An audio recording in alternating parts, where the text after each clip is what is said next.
and probably you guys are here because you know something about those authors already.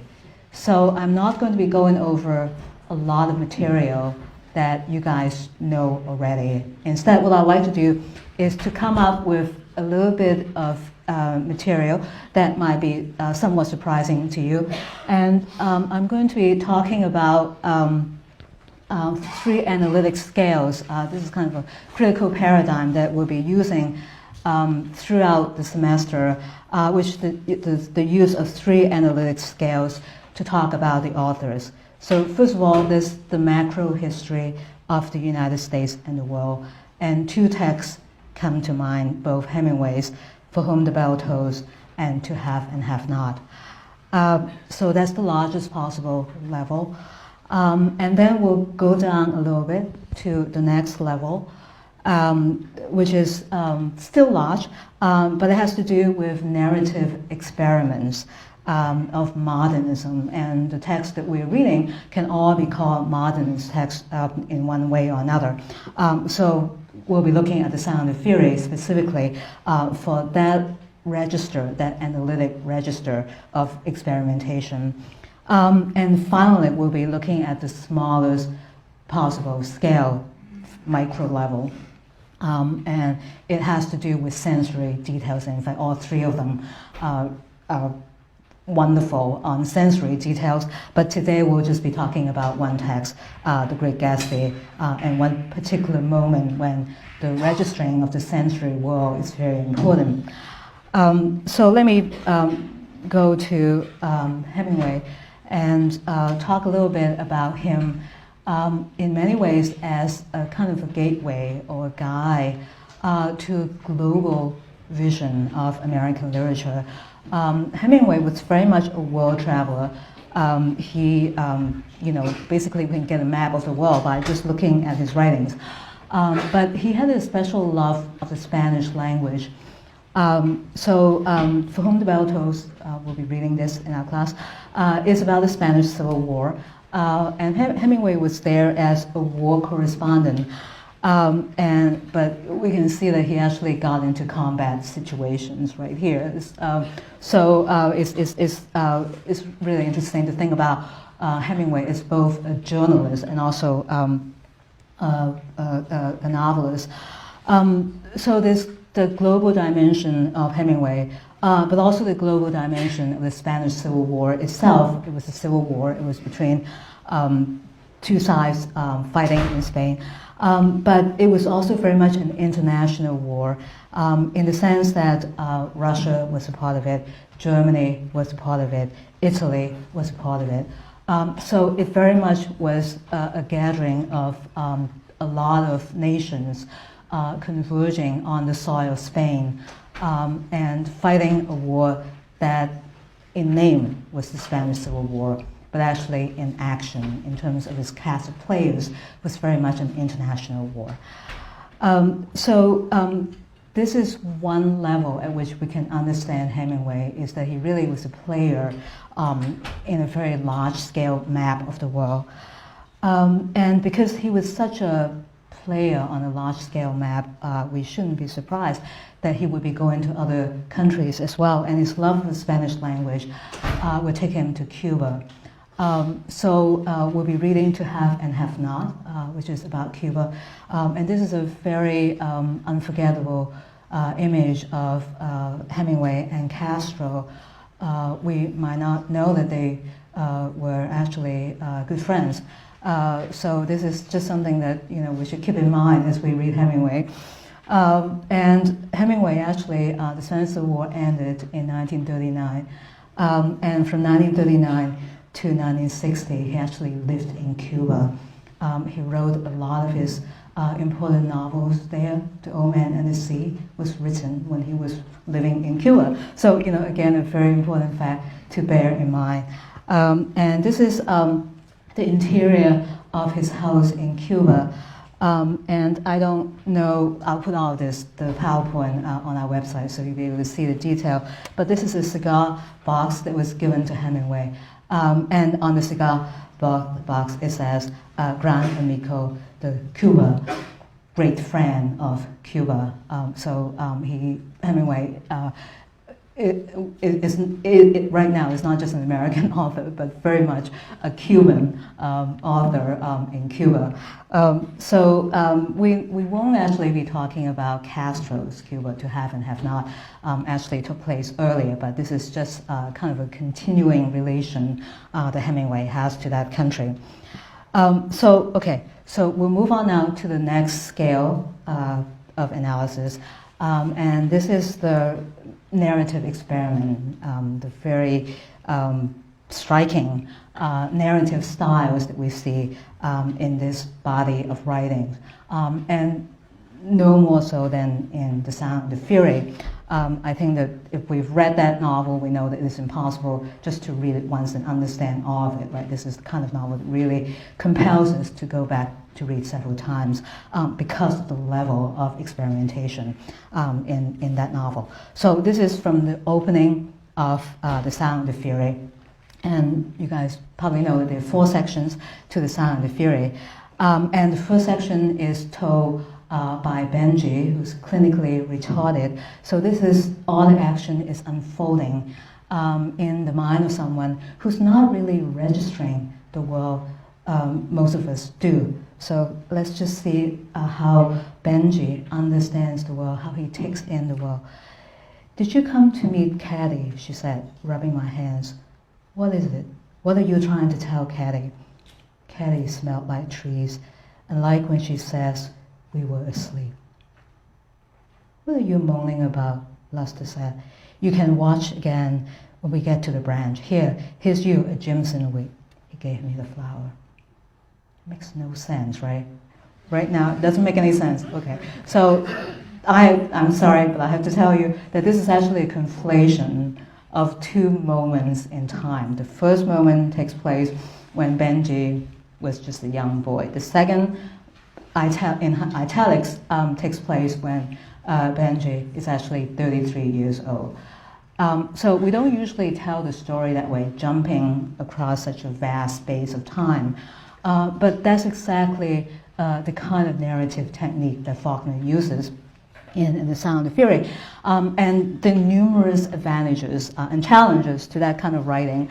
But one interesting fact that emerges from this little moment is that a young white girl, Caddy is Benji's sister, a young white girl is seen in intimate parallel with a young black boy who's Luster, the black servant who's taking care of Benji. So what could be the connection between a young white girl and a young black boy? It turns out that it really has everything to do with smell. Benji loves Caddy, and she smells like trees to him. I don't think that Benji actually registers Caddy as a person. She's really just a smell to him. I think that most of us actually register people in that way, taking in one very specific aspect of other people. But I think that Benji especially does that. So it is Caddy's smell that means everything in the world, really, to Benji. And when Luster gives him the Jimson weed, it is not exactly the smell of Caddy, but it's close enough so that Luster is actually the closest that Benji can get to in the very sad times when he's 33, when he's really lost everything that he loves in the world. Luster and the Jimson weed is the closest that he can get back to Caddy. So this is the linkage. The way that Faulkner is telling the story is not based on linear chronology. It is based on the logic of association in our minds. And different people have different logics of association. And Benji's logic of association is completely based on the sense of smell, based on sound as well, but in this moment especially. So we can tell that, we can say that in some sense Hemingway has taken us to a foreign country, taken us to Spain and to Cuba. And Faulkner has also taken us to a foreign country in the sense that the mind of a retarded person is a sort of foreign country to those of us who are not retarded. And this is a very interesting kind of foreign country to go to and to steep ourselves in. So finally, we'll move on to the smallest possible scale, which is also actually related to what we've just seen in Faulkner. But this is an early moment in The Great Gatsby, and it is about Daisy, one of the most famous characters in American literature. And this is Nick Carraway, the narrator, talking about Daisy, his cousin. So Nick is not retarded, he's highly intelligent, but his take on Daisy is interesting in that it is not necessarily the take that we would have to our cousins. Think about how we think about our cousins. Probably nothing like this. So her voice compelled me forward breathlessly as I listened. Then the glow faded, each light deserting her with lingering regret, like children leaving a pleasant street at dusk. Highly idiosyncratic, the idiosyncrasy of a highly intelligent person, but in many ways as unusual as Benji's mind. So Nick tends to conflate different senses.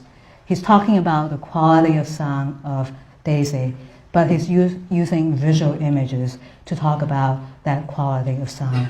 So Daisy's voice fading out is like children leaving the street at dusk. It's a very interesting visual image to talk about a certain quality of sound. Why does he want to do that? Why does Fitzgerald want to write in that way? Why is it that the visual register is being invoked in order to talk about the quality of sound? That's one of the questions that we'll be thinking about as we move on in our class.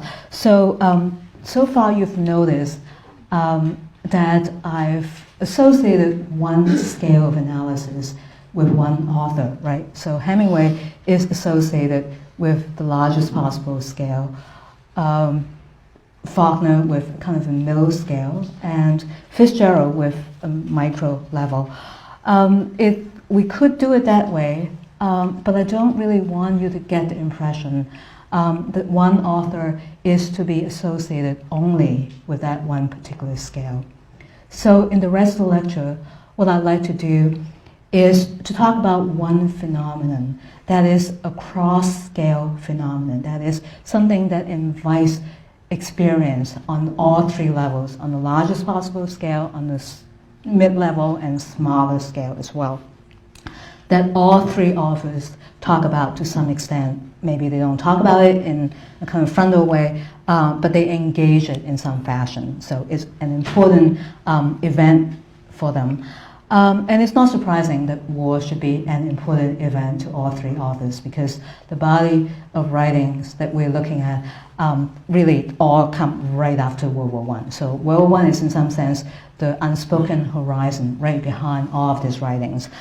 And we'll be talking about war today and talk about war generally as the most obvious level, which is large-scale geopolitics, and to some extent when you have action happening on that scale, there's a kind of a loss of individual agency and the narrative problem that comes with that. There's also the problem of the deformation of language, the way that words get used as euphemisms under conditions of war, and what that does to language in general.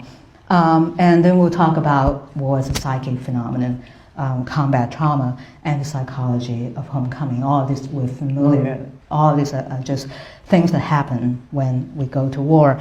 But World War I is especially important to think in terms of those lines, because this is in many ways the first war that was not only fought on a scale that was unprecedented, but also different war strategies were being tried out. So one of the very important features of World War I was trench warfare, and that this is really what we see here. People digging themselves in and staying in those trenches for months and years, really. And to experience war is no more than people firing at you and then being sunk in mud. Mud is the most important sensory material that people actually remember about the war. World War I is also important because chemical warfare was introduced. And so in this image, we see actually British soldiers who suffer from poison gas in World War I. Just looking at these images, we can see that this is really not a glorious war. It is not a heroic war. It is a war that is impossible to romanticize. When you're stuck in those conditions, there's almost no way you can prove that you are a brave person. Personal bravery doesn't really come into play under those conditions of war. So it is a war that is impossible to feel good about. No matter how brave you are, you can't get the satisfaction that comes from that kind of bravery. And so there are a number of consequences of that impossibility of feeling heroic, impossibility of getting any kind of emotional satisfaction from fighting.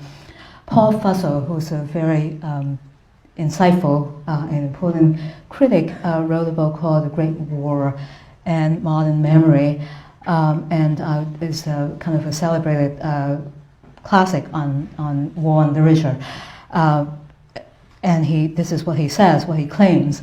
The primal scene is undeniably horrible, but its irony, its dynamics of hopes abridged, is what haunts the memory.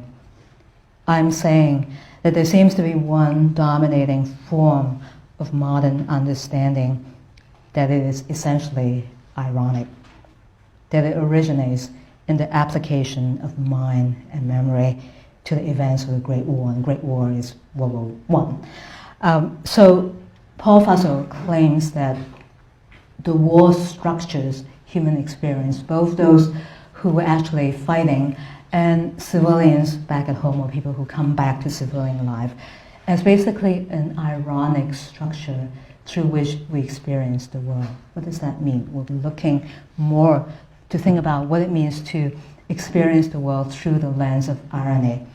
But right now we can also get a little bit of what Fussell means just from this one passage. It has to do with the dynamics of hopes abridged. What does it mean to live without any kind of hope for yourself or for the outcome of the war? In some sense, hope is not even linked to victory, which is a really radical claim, that it doesn't really matter if you're on the winning side. That doesn't really give you grounds for hope. Why would that be the case? And the other claim that Fussell is making is that irony is basically a mental structure that structures our memory as well. It is not just our immediate reaction to the war when you're going through it, that you can make ironic comments about things that are happening, but when you think about it, when you bring it back to your mind afterwards, the irony is the structure by which you recall something and live that event over again. What does it mean to have an ironic recall in relation to your own experience? So let's look at Paul Fussell's claim through the three authors who have written very memorable things about those phenomena. And I'm very glad to be able to talk a little bit about Farewell to Arms. We're not reading Farewell to Arms in this class. Some of you might have read it on your own. But this is a celebrated moment in Farewell to Arms, talking about the effect of war on language and how it makes it impossible for us to use certain words. I was always, this is the protagonist, Frederick Henry, I was always embarrassed by the words sacred, glorious, and sacrifice, and the expression in vain. We had heard them sometimes standing in the rain, almost out of earshot, so that only the shouted words came through, and had read them on proclamations now for a long time. And I had seen nothing sacred, and the things that were glorious had no glory. And the sacrifices were like stockyards at Chicago if nothing was done with the meat except to bury it. Abstract words such as glory, honor, courage, or hallow were obscene beside the concrete names of villages, the number of regiments, and the dates. This is Hemingway writing in Farewell to Arms. But in some sense, this really describes the whole of Hemingway that we know, right? The importance of dates, the importance of places, the importance of numbers. This is a lifelong habit for Hemingway. And here we, in some sense, see the origins of that way of writing, the very clean, very economical, very not thrilling kind of writing, is in some sense a response to the circumstances of war. It's almost as if war makes it impossible to do a romantic kind of writing, and Hemingway's writing is the kind of the counterpoint to a flowery, to a heroic, to a romantic kind of writing. So on the level of use of words, certain words just become impossible to use. But I think that irony also extends to a larger scale, which has to do really with the way we tell a story, whether or not we can tell a story in a straightforward fashion. And Paul Fussell suggests, and I like to test this with Hemingway, is whether or not after World War I, it is still possible to tell a story in a completely linear, straightforward fashion. Is there something about war that makes it almost necessary in order to tell the story from the side, tell it in a truncated version, tell it in a jumbled version, as we've seen in Benjy, or tell it in some way that is mixed up? You know, all those things that we recognize in all three authors. Maybe it has to do with war. So right now I sort of just outline some things to look for as we're reading these authors. One is the twisted logic of events, and that things are just not working out, not landing where we would expect them to land. The possibility of symmetry of blame, which seems a logical consequence when we have no heroes. An out-of-focus retelling of the past, not looking at the event frontally, but looking at it in a blurry fashion, and that there could be some point in being blurry. Usually being blurry is not a narrative advantage, but it could be that under some circumstances, blurriness is actually a cultivated effect and is designed to do something. So the work that is being done by being blurry. Understated emotions, we know something about, right? Hemingway is famous for that, just being totally giving us the minimal expression. Understated